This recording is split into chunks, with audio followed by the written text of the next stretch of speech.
आजाद कश्मीर का सदर का इलेक्शन नहीं हुआ, आइन के मुताबिक होना चाहिए था, कानून के मुताबिक होना चाहिए था, इलेक्शन कमीशन ने क्यों नहीं करवाया? इसलिए नहीं करवाया कि पाकिस्तान पीपल्स पार्टी वो इलेक्शन जीत जाता, पाकिस्तान पीपल्स पार्टी फिर से मीरपुर का किसी का उम्मीदवार को सदर हाउस में बिठा देते, इसलिए आपने नहीं करवाया। ये कौमी मुफाद को आप नहीं देख रहे थे, ये साफ और शफाफ इलेक्शंस को आप नहीं देख रहे थे, आजाद कश्मीर का मफाद नहीं, कौमी मफाद नहीं, नून लीग का मफाद देख रहे थे। जो ये एहतजाज चलता आ रहा है कश्मीर में,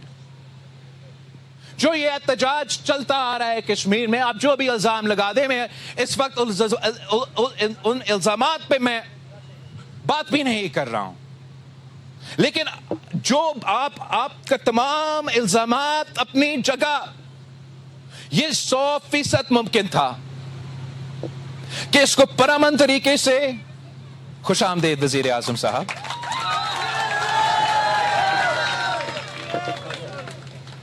यह 100% मुमकिन था, 100% मुमकिन है कि एक जान खतरे में आने के बगैर, कोई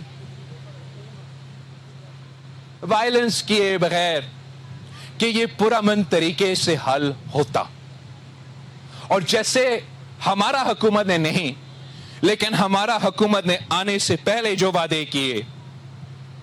जो वादे आपने मुकम्मल किए वो अपनी जगह, लेकिन जो वादे आपने मुकम्मल नहीं किए वो भी किसी खास वजह से नहीं किए ना, वो भी किसी खास वजह से नहीं किए। चाहते आजाद कश्मीर का कौमी मुफाद देखते, चाहते तो पाकिस्तान का कौमी मुफाद देखते, लेकिन नहीं, तब भी नून लीग का मुफाद। ये क्या इतना बड़ा मसला बन चुका है, ये 12 सीट वाले? क्या कोई एक सीट अहमियत रखता है या किसी इंसान की जान? तो हम, पाकिस्तान पीपल्स पार्टी का जोर ये नहीं था कि सीटें खत्म करे, जबकि पाकिस्तान पीपल्स पार्टी के खिलाफ हर बार ये आपने सीटें इस्तेमाल किया है। पिछले इलेक्शन में भी पीपल्स पार्टी का हुकूमत आजाद कश्मीर में वोटों के मुताबिक आपका बनता था, फिर भी आपने इस्तेमाल किया। मैं इंसिस्ट नहीं कर रहा था कि ये खत्म करें, मैं इंसिस्ट ये नहीं कर रहा था कि आप एहतजाज करने वालों के तमाम बातें मान लें, मगर कोई दरमियानी रास्ता निकल सकता था, कोई बातचीत हो सकता था, इसका हल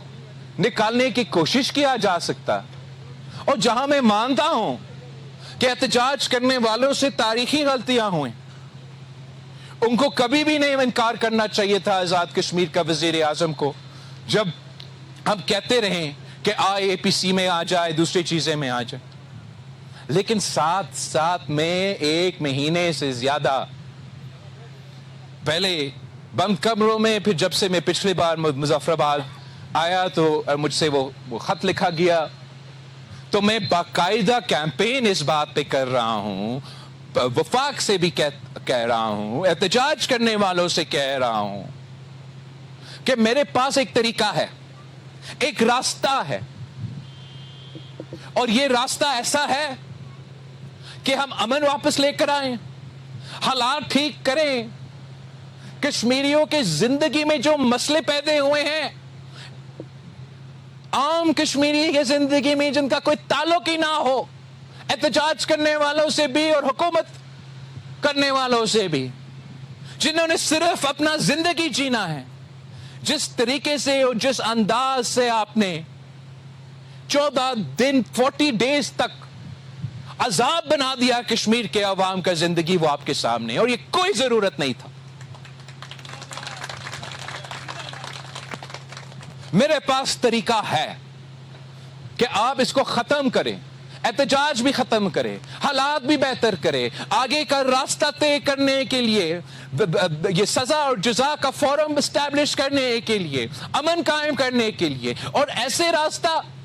कि रियासत को एक कदम भी पीछे नहीं हटना पड़ता, اور ریاست کو ایک ایک بھی وعدہ نہیں کرنا پڑتا, ایک بھی ان کا مطالبہ نہیں ماننا پڑتا. صرف اتنا کرنا پڑتا کہ سچ اور مفاہمت کا کمیشن فارم کرتے, اس سچ اور مفاہمت کو کمیشن کو ذمہ داری دیتے کہ جو سچ ہے وہ ہمیں بتا دے, جو جھوٹ ہے ہمیں بتا دے. آپ وہ کمیشن کو تسلیم کرتے, اپنا کام کرنے دیتے. احتجاج کرنے والوں کو ہم کہتے کہ جب تک کمیشن اپنا کام پورا نہ کرے تو اپنا احتجاج بند کرے. حکومت کو یہ ماننا چاہیے تھا کہ جب تک یہ کمیشن اپنا کام مکمل نہیں کرتے ہم اپنا کارروائی بند کر دیں گے. آج تک کتنے جانیں ہم بچا سکتے تھے؟ یہ کون اور کیوں اتنا انا سے قائم ہے, ڈٹے ہوئے ہیں اس بات پہ کہ نہیں,